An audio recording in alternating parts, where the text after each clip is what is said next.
Құрметті халқым, қалдарыңыз қалай? Мынау жақында бір ақпарат көріп қалдым. Енді ол бұрын болған шығар, бірақ мен кеше ғана көрдім осыны.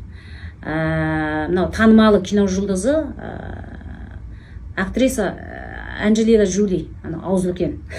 Сол жаңағы анам омырау рактан қайтыс болды деп өзінің омырауын алып тастапты. Омыраусыз жүр қазір. Өте күлкілі, терең ойласаңыз. Сонда не, анасының миында өспе болып қайтыс болса, менің анамның миында өспе барады, мен де миымды алдырып тастайын деймін. Ол енді қызық. Осыны неге айтып отырмын?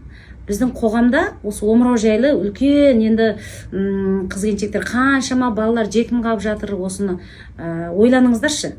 Омыраудағы түйіннің бәрі сенің өміріңізге қауіп төндіре бермейді. Көне Қытай медицинаның кітабінде жаңағы омырауда дейді 30-40% түйін ешқандай адам өміріне қауіп төндірмейді дейді. Ол тас деген ауру деп жазылған екен. Хуан Динижен деген кітапта. Ол тас деген ауру дейді. Қатты асқынған кезде дейді, адам жасы ұлғайып, қатты асқынған кезде бір жерінен тесіліп, іріп-шіріп, жаман иіс бөлінуі мүмкін дейді. Оның өзінде де ондай адамды бір бөлмеге қамап, қадірлеп, дұрыс бағып күтетін болса, арғай ғұмыр жас тағы 30-40 жыл жалғасады дейді. Бізде қазір қалай?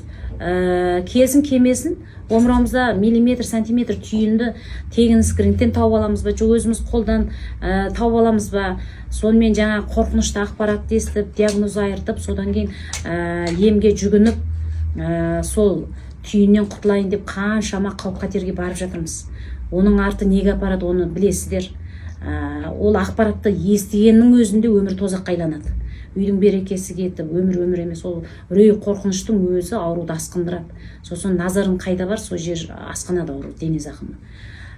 Үлкен, өте күрделі мәселе. Біздің еліміздің болашағы, қаншама балалар жетім қалып жатыр, қанша семьяда трагедия, қанша жігіттер мысалы бойдақ қалып жатыр, мысалы әйелінен айырылып, емнің арқасында.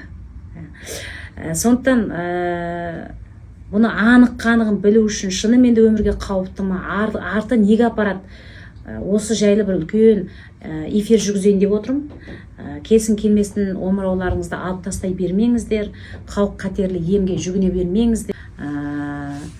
Жариялаймыз жақында, қай күні нетеді, соны тарата беріңіздер. Қыз-келіншектер, аналардың бәрі тыңдасын. Кеше ғана маған бір жаңа не келді, онлайн кеңес алам деп. 72 жастағаны ешқандай омырауы ауырмайды, жай өзі байқалып қалған, сосын МРТ-ға апарып түсірген, 4 түрлі химия алып тастаған. Бізде қатып қалып келеді, соның өзін біз бір ай емдеп жібітіп жоқ қылып береміз. Енді оның бәрін терең түсіну үшін әрине эфирде түсіндіремін, және келіп менің сабағымды оқысаңыздар терең түсінесіздер. Көп адамды аман алып қалдық 8 жылдан бері. Сондықтан осыны таратыңыздар жан-жаққа. Қазақ елімізде аналар ақ жаулықты, аман болыңыздар. Эфирде бөлісеміздер.